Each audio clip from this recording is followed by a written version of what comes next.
I love people who don't look like me, act like I flock.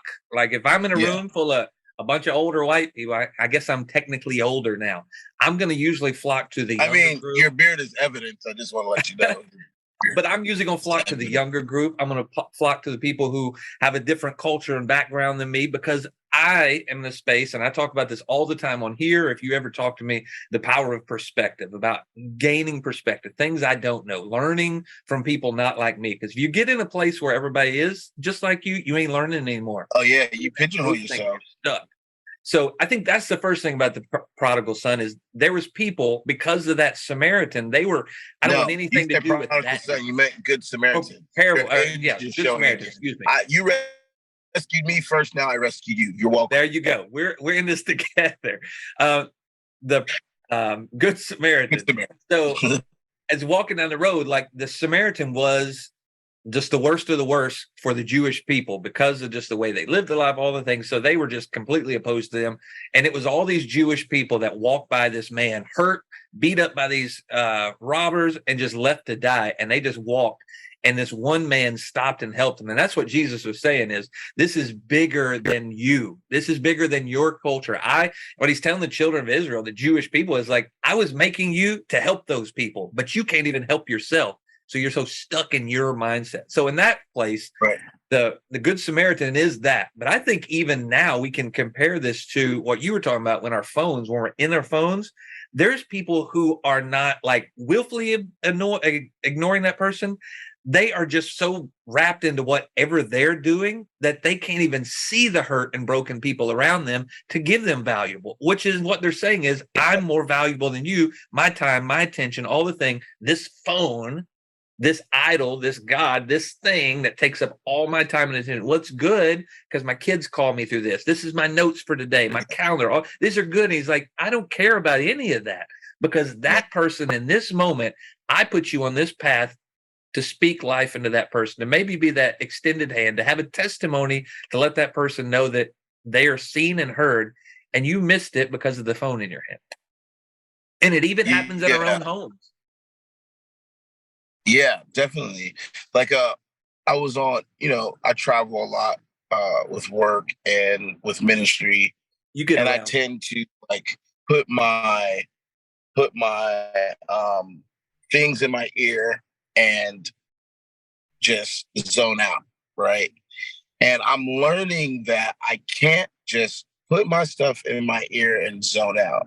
That I have to be attentive. Like, what if there's something the Lord wants me to say, or just a conversation? Like sometimes it's not just a witness, right? The witness is being kind. The witness is loving someone. I don't have to preach or sing to somebody to be the hands and feet of Jesus. Yeah. You know what I mean? That person sitting down might have had a day, and they tend to open up and be like, "Oh, I'm going through this." Okay, well, let me tell you, this is what you could do. This is how you could do it, and then you have those conversations, and you get closer to strangers and having those conversations because maybe that person didn't have anyone to talk to at home or at their jobs, or they didn't know how to say it, and they can say it to a stranger, and all of a sudden you're helping them get peace. I think that I just want to be the hands and feet of Jesus, no matter where I am. When I'm exhausted, right after ministry, because like Mondays are normally my days, like not to do anything because daggone Sundays are busy. That's right. You got churches, you get 2 or 3 services and stuff like that, and you're just like tired, and so you're like, you don't want to, but like sometimes you just have to push yourself to be better. Push yourself to be better. Yeah. It was, Got to. I think the biggest problem in the world around us today, there's so many people that's unseen and unheard or feel that way. And I love the moments where I'll just say something to somebody and they'll say, man, I've been praying for God to give me a sign or I've been asking God for this. Because in that moment, they don't feel heard by me because they weren't praying to me. They didn't give that to me as here's what I need to hear from you. But you just said something. It wasn't this scripture, that it was just merely speaking to or saying something wherever you're at.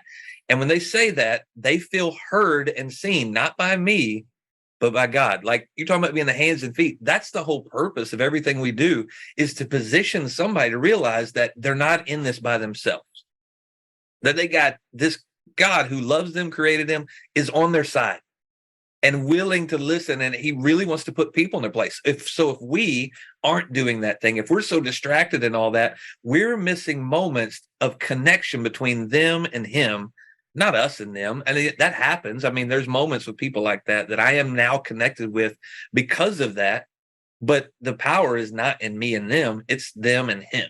So Right. cool. I think that's the growing place in all of us. Yeah. So I think those action points, like, so what would you say, from this conversation, like I can take from the action points of what the Lord is saying for me is like, stop being in your own world. You know what I mean? You're not an island. Yeah. I think that is what the Lord is saying to me. You are not an island. I think for me, it's like really taking notice of what you value, like especially in our homes, like when our wife or our kids are talking to us and we're on the phone and we may be doing something, at least communicate to that person. Give me 1 second. Let me finish this. And then it's done, and throw it away and get devoted in that time. Start it in your home, because if you can start it in your home with the people that should matter the most, what you'll find is it gets a lot easier outside of the home when that person's talking to you and you're like, it just creates habits in you to make people more valuable than the thing that you have. So start it in your home. Start easy. Start with your wife, because I guarantee if you begin to do this, your marriage will get better. Your children will start talking to you more, will connect with you more. It makes your table moments around the dinner table better because everybody's not on a phone. Put them away. Start putting them away earlier at night, creating designated space of intentionality towards relationship. Do that in your home, do that with your family, do that with friends. When you go to a place to hang out with friends, throw your phone in your back pocket, put it in your car, whatever you want to do, but be intentional. Don't take your phone in there and say, oh, hey, Jay, let's go hang out for a little bit. And then we spend 45% or more of that on our phones and not talking to each other, because we're wasting time. Wasting it. Yeah, that's really good. And for the thing, especially with your spouse, I think that like in letting them know, like, hey, I really want to spend some time with you. You know what I mean? Like when you're off your phone, just let me know. I'd like to spend some time and talk to you. And I think that what happens is like we see them on their phone, and then we immediately start fussing, and then it causes more arguments, and then you don't want to spend time with nobody. You know what I mean? So like it's the way that we approach it too. Like, hey man, like I want to spend some time with you. I'd love to sit and talk to you. I got some ideas, or I got this idea that I just need to, I need to talk to you about it and run it by you and see what you think. I think the way that we start those conversations are important too. So that's what we got to do. That's what we got to do. Make it invitation over accusation.